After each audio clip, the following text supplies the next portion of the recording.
Hi! అందరికీ నమస్కారం. Welcome back our channel. మీరు ఇంటర్‌లో బైపీసీ తీసుకున్నారా? అయితే ఈ వీడియో మీకోసమే. ఎంబీబీఎస్ చేయాలని చాలా మందికి డ్రీమ్ అనేది ఉంటుంది. బైపీసీ చేసిన స్టూడెంట్స్‌కి. దానికి ఈక్వల్‌గా ఒక కోర్స్ ఉంది. అదేమిటంటే ఫార్మ్ డి. ఫార్మ్ డి అనేది డాక్టర్ ఆఫ్ ఫార్మసీ. ఈ కోర్స్ డ్యూరేషన్ చూసారంటే 6 ఇయర్స్ ఉంటుంది.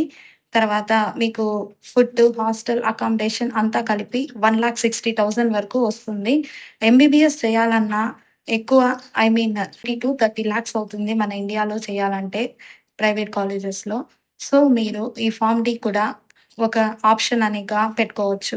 ఏమంటే మీరు ఈక్వల్ టు ఎంబీబీఎస్ అనమాట. అంటే ఈ కోర్స్ కూడా డాక్టర్‌తో సమానమైన కోర్సే. మీ పేరు ముందర మీరు డాక్టర్ అని కూడా వేసుకోవచ్చు. ఫార్మ్ డి కోర్స్ చేశారంటే. దీని కోర్స్ డ్యూరేషన్ వచ్చి 6 ఇయర్స్ ఉంటుంది. ఈ కోర్స్ చేసిన తర్వాత అబ్రాడ్‌లో కూడా వర్క్ చేసుకోవచ్చు. దాని తర్వాత ఇండియాలో కూడా మీకు మంచి ఆపర్చునిటీస్ వస్తాయి. స్టార్టింగ్ ప్యాకేజే మీకు 5,00,000-10,00,000 అనేది ఉంటుందన్నమాట. మీకు ఈ కోర్స్‌కి అడ్మిషన్స్ కావాలి. స్క్రీన్ పైన రోల్ అవుతున్న నంబర్‌కి కాల్ చేయండి. We will take care of that. Thank you.